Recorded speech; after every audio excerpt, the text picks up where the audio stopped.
Pemirsa, Anda masih bersama saya dalam diskusi tentang penurunan harga minyak mentah, bencana atau musibah bagi Indonesia. Saya ke Pak Mamit, Pak. Pak Mamit, dari segi Anda sebagai ekonomis, apa polisi bagi sektor hulu kita dengan memanfaatkan penurunan harga minyak ini? Saya kira terkait dengan sektor hulu yang memang tadi disampaikan Pak Dwi, ada beberapa yang memang merendah, tetapi saya kira untuk Kalimantan tadi sudah dikatakan dan wilayah dan offshore itu pasti sangat mahal harganya untuk kos biaya per barelnya. Jadi saya kira yang paling bisa dilakukan oleh K3S adalah mengharapkan ada semacam intensif dari pemerintah sehingga beban kos mereka bisa menjadi berkurang setidaknya. Dan kalau tidak salah SKK Migas sudah menyiapkan intensif-intensif apa saja yang akan diberikan oleh K3S sehingga mereka menjadi lebih bergairah lagi terkait dengan masalah kegiatan di sektor hulu ini. Kita tahu bahwa sektor hulu adalah sektor yang memang penuh dengan ketidakpastian tinggi juga, dan juga kos yang cukup besar juga untuk mendapatkan biaya untuk satu barelnya. Oleh karena itu dengan kondisi saat ini saya kira memang yang paling memungkinkan adalah adanya intensif-intensif atau paling tidak pemerintah meminta kepada K3S paling tidak untuk melakukan sedikit slowdown untuk produksinya mereka. Saran saya adalah bahwa terkait dengan mahalnya biaya untuk kita melakukan pengeboran maupun kegiatan eksplorasi, yang bisa dilakukan saat ini adalah memperbanyak kegiatan workover dan well service, di mana dari sisi budget ataupun dari sisi cost memang jauh lebih murah dibandingkan jika kita melakukan pengeboran minyak baru ya. Jadi itu yang bisa dilakukan oleh K3S, dan juga yang pasti tadi ada harapannya adalah intensif-intensif yang bisa diberikan. Saya khawatir dengan kondisi saat ini secara otomatis kegiatan pengeboran pasti akan slow down, akan banyak yang berkurang, dan apalagi dengan adanya COVID ini banyak juga kegiatan-kegiatan kita yang harus sedikit terganggu karena ketika memasuki wilayah kerja kita harus karantina dan itu ada cost tersendiri yang harus dikeluarkan oleh K3S. Maka ada perlunya intensif-intensif, saya kira ini yang sangat diharapkan oleh K3S dari pemerintah agar mereka tetap bisa survive dan bisa tetap berjalan lagi. Jangan sampai nanti seperti kejadian ketika harga minyak mentah, banyak sekali akhirnya pemutusan hubungan kerja di sektor migas, baik itu dari K3S maupun dari industri penunjang ataupun service company. Dan itu yang sebenarnya sangat kita tidak harapkan dengan kondisi yang seperti ini. Jadi saya kira perlu ada stimulus-stimulus yang memang bisa diberikan SKK Migas dan pemerintah agar kegiatan hulu kita masih bisa tetap berjalan. Ya, Pak Devian, apakah sebaiknya pada saat harga minyak turun ini, produsen minyak berhenti produksi? Ya, saya kira komitmen yang harus ditempuh oleh negara-negara OPEC dan non-OPEC Rusia memang harus menghentikan, paling tidak menurunkan produksi minyak mentahnya. Karena kalau kita melihat 9,7 barel per hari yang sudah menjadi komitmen itu ternyata tidak berdampak. Tanker-tanker masih bersandar di pelabuhan-pelabuhan. Nah, oleh karena itu posisi Indonesia sebagai net importer, saya kira momentum bagi kita untuk menghadirkan musyawarah OPEC itu dalam perspektif Indonesia supaya harga minyak mentah ini kembali ke posisi yang wajar. Nah, langkah-langkah pertama yang harus dilakukan karena negara masing-masing mesti punya persoalan sendiri terkait dengan oversupply minyak mentah ini, apalagi kemudian terkait dengan COVID-19 yang kemudian sangat costly, mengeluarkan besar expense untuk masyarakat yang terdampak. Tetapi paling tidak, pemerintah harus melakukan efisiensi di berbagai sektor untuk Indonesia sendiri. Jadi inward looking harus dilakukan dengan segera, dengan tanpa mengabaikan posisi supply minyak mentah saat ini. Inward lookingnya harus menjadi PR bagi tim ekonomi kabinet, bahwa ini benar-benar pekerjaan berat. Kalau kita lihat dari sisi harga, Pak Primus, saya kira harga yang saat ini terjadi tidak terlalu surprise karena kita pernah mengalami tahun 1998 dan 1999 harga di antara 17 dan 28 US dollar per barel. Namun demikian kita bisa mengatasinya. Nah, saya kira tadi disampaikan oleh Kepala SKK Migas, kalau di hulu kita merasa keteteran dan di hilir kita merasa punya opportunity, lakukanlah opportunity. Tapi question mark-nya adalah siap nggak storage Pertamina? Pertamina selama ini di pemerintahan selalu kenaikan harga Pertamina ketika harga keekonomian naik, pemerintah tidak menaikkan harga BBM. Tapi ketika di saat turun ini, Pertamina sudah melakukan langkah strategis di hulu. Namun dengan kondisi oversupply, Pertamina terhambat untuk melakukan pengembangan hulu karena harga minyak yang murah di sektor hilir. Nah, saya kira saya ingin menyarankan kepada pemerintah dan terutama tim ekonomi kabinet supaya melakukan efisiensi di segala sektor, stop jor-joran infrastruktur, dan kemudian saya pikir status quo saja harga BBM. Kita mengharapkan DPR juga meyakinkan masyarakat supaya posisi BUMN strategis kita ini juga harus diselamatkan dalam kerangka pasal 33. Ya, Pak Komadi, ini apa insentif yang diperlukan oleh produsen-produsen minyak Indonesia agar mereka bisa tetap produksi ketika harga minyak itu di bawah biaya produksi mereka? Iya, saya kira untuk masing-masing lapangan, Pak Dwi nanti bisa menambahkan, saya kira punya karakteristik yang berbeda-beda. Dan saya dengar teman-teman IPA, Asosiasi Pengusaha di Sektor Minyak dan Gas, sudah ada komunikasi dengan SKK Migas, dan informasi yang kami terima juga SKK Migas sudah menyambut positif kira-kira insentif yang akan diberikan seperti apa. Tetapi begini Pak, salah satu yang bisa dilakukan dengan cost yang katakanlah sudah besar, dan tadi ada beberapa lapangan yang cukup besar, kalau itu di stop juga biaya untuk memulihkan produksi lagi nanti kalau harga sudah normal juga tidak sederhana. Salah satu langkah yang bisa diambil adalah seperti contoh kemarin penurunan kebijakan harga gas menjadi 6, yang kemudian pemerintah mengorbankan untuk sementara penerimaan negara bukan pajak dari gas itu sendiri, itu bisa diaplikasikan di minyak untuk sampai dengan harga minyak ini normal gitu. Karena kalau kemudian diminta untuk menghentikan, saya kira dampaknya tidak sederhana.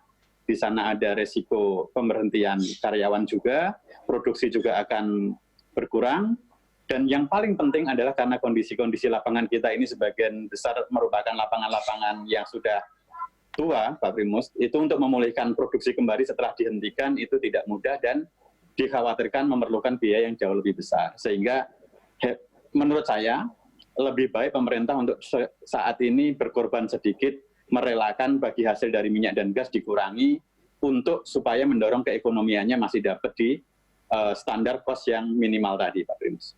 Baik, silakan Pak Dewi, bagaimana kondisi para operator minyak ini dan bagaimana saran mereka untuk stimulus agar mereka bisa tetap produksi pada saat harga seperti ini? Terima kasih Bung Primus, dan tadi Bung Gomaidi serta Bung Titin tadi sudah menyampaikan sebagian. Mungkin sebelum itu kami yang pertama selalu ingin lihat dulu apakah bagaimana ke depannya. Ini perlu dipahami supaya di samping tadi stimulus agar masing-masing K3S ini tidak hanya mengambil keputusan dalam pada saat situasi jangka pendek. Jadi ini adalah analisa mengenai perkiraan harga minyak dunia seperti apa. Jadi kalau Q2 ini kita berada di posisi yang jelek begini, dari beberapa analisa ini kami kumpulkan. Jadi ini bukan analisa kami saja, tetapi ini adalah analisa berbagai pemain. Jadi ada posisi best case ketika OPEC dan non OPEC-nya ada kesepakatan mengenai pemotongan produksi, kemudian worst case-nya tidak ada deal. Jadi ini adalah worst case, ini adalah best case. Jadi ini yang pertama, Bung Primus. Yang kedua, kami ingin menyampaikan mengenai bagaimana long term planning untuk hulu migas di Indonesia yang sudah sama-sama menjadi wacana publik untuk bagaimana menuju 1 juta barel oil per hari. Di mana kalau kita lihat di sini ada beberapa situasi yang coklat ini adalah best case-nya ini best case yang memang seperti Bung Komaydi tadi sebut. Kalau ini sampai katakanlah kita menyetop produksi sampai melebihi dari area coklat ini turunnya produksi, maka ini sudah akan mengganggu reservoir. Jadi bukan hanya masalah produksi terganggu, tapi reservoirnya ini tempatnya minyak terganggu, sehingga yang kemungkinan kalau kita continuous production bisa diambil, kalau ada kerusakan di reservoir, maka sudah yang tadinya cadangan tidak bisa diambil. Jadi ini garis coklat dan garis hijau ini adalah garis yang dimana harus diupayakan sebaik mungkin untuk bisa diproduksi. Jadi ini batasan produksi kalau seandainya kita mau turun seberapa besar ini. Pokoknya jangan sampai lewat coklat. Ini yang penting. Jadi betul sekali tadi yang disampaikan oleh Bung Komedi bahwa menurunkan ini tidak sekedar itu. Apalagi memang arahan dari pemerintah sangat concern terhadap bagaimana agar di hulu migas tidak terjadi PHK. Ini yang kami terus perjuangkan. Oleh karena itu, apa yang saat ini sedang dilakukan oleh SKK dan K3S, yang pertama kami mungkin mudah-mudahan para pemirsa bisa lihat bahwa pertama kita melakukan koordinasi dengan K3S ini terkait review rencana kerja, karena memang tentu serta-merta rencana kerja ini akan terjadi perubahan. Oleh karena itu permintaan-permintaan yang menurunkan atau menunda rencana kerja kita usahakan untuk tidak ini. Kemudian melakukan comprehensive assessment terkait opsi-opsi harga minyak ini tadi sudah kita lakukan. Evaluasi kembali penundaan plan shutdown, karena ini termasuk karena COVID, maka kedatangan expert, kedatangan peralatan yang dibutuhkan ini terganggu, jadi banyak K3S yang meminta menunda plan shutdown. Nanti di saat kita butuh produksi yang besar ini akan terganggu, jadi ini juga kami akan usahakan jangan sampai ditunda. Koordinasi dengan stakeholder terkait pengecualian mobilisasi barang, ini kami terima kasih kepada pemerintah daerah yang memberikan support dalam hal ini kepada Menkumham, Menlu, Pemda, dan ini kami lakukan. Kemudian 5, mengajukan kepada SDM stimulus, nanti yang kami akan sampaikan. Meminta K3S untuk melakukan renegosiasi ulang kontrak-kontrak yang ada untuk yang servis, misalnya rig yang selama ini kebanyakan kita harus menerima market price gitu ya. Ketika harga minyak dunia rendah kan berarti pengguna juga akan turun. Jadi ini kita minta dibicarakan kembali agar ini menekan cost recovery, dan insya Allah prognos cost recovery di tahun 2020 ini bisa kita tekan lebih rendah untuk meningkatkan efisiensi ini. Kemudian memaksimalkan tangki-tangki kapal yang ada. Tadi memang ada beberapa yang tertunda lifting. Nah ini tangki-tangki dan kapal juga kami manfaatkan, dan juga kami kerjasama dengan Pertamina. Kira-kira ada 4 juta meter kubik yang bisa dimanfaatkan untuk penyimpanan crude Pertamina apabila Pertamina membutuhkan. Nah, kemudian mungkin sepintas kami sampaikan bahwa ini yang sedang dibicarakan di Kementerian SDM dan Kementerian Keuangan tentang beberapa harapan dari K3S yang antara lain yang kami terima dari IPA maupun dari K3S yang lain atau asosiasi yang lain. Pertama, penundaan pencadangan biaya ASR, tax holiday, penundaan penghapusan PPN LNG melalui penerbitan RPW 81, kemudian penggunaan barang milik negara, kemudian penghapusan biaya pemanfaatan kilang, terus penundaan atau pengurangan hingga pajak-pajak yang tidak langsung, kemudian penjualan harga penjualan gas yang fleksibel terhadap posisi market yang ada, jadi tidak hanya berdasarkan pada take or pay yang sudah dikontrakkan. Terus kemudian ini situng berupa depresiasi yang dipercepat, perubahan split maupun domestik DMO ini yang juga kami cek satu persatu dari masing-masing khususnya yang tadi yang survive atau sulit untuk hidup tadi dengan posisi harga yang ada. Dan juga kami juga mengharapkan dukungan dari kementerian yang lain terhadap perusahaan-perusahaan services, karena seperti industri baja, rig, jasa dan sebagainya ini tentu dari industri perindustrian. Jadi ini yang antara lain yang kami anukan yang saat ini kami sedang usulkan. Terima kasih. Ya. Bagaimana respons pemerintah terhadap usulan stimulus? Sejauh ini sangat bagus, dan juga dari Kementerian Keuangan juga sangat bagus. Tentu saja kalau Kementerian SDM ini adalah KPI bersama. Jadi ini kita proses dan sejauh ini sekarang sedang dalam pembicaraan untuk implementasinya. Tapi sejauh ini pemerintah sangat concern untuk bagaimana mendukung agar investasi di hulu masih tetap berjalan. Sekarang ini rata-rata produksi berapa barrel per hari? Berapa ribu? Triwulan pertama, jadi kalau kami sampaikan bahwa di triwulan pertama itu dari angka teknis APBN 755 tahun yang lalu 740, tapi di realisasi sesungguhnya yang kita masih bisa dapat 728, jadi belum begitu besar.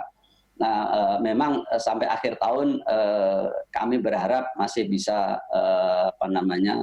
tidak melebihi 5% penurunan dari tahun yang lalu. Bisa ditahan tidak turun lebih dari 5% ya? Ya, saat ini kami sedang berusaha bersama-sama K3S, meskipun memang permintaan penundaan yang harus dihadapi. Tapi kami sekarang ini sedang berusaha untuk tidak lebih besar dari 5%. Iya. Pemirsa, kita akan kembali masuk sisi terakhir. Ini akan masuk materi yang penting, bagaimana pertanyaan masyarakat, mengapa kita nggak borong minyak banyak-banyak stok di Indonesia, apakah kita punya kilang? Dan kemudian bagaimana menurunkan harga BBM dan argumentasi bahwa tidak perlu menurunkan harga BBM.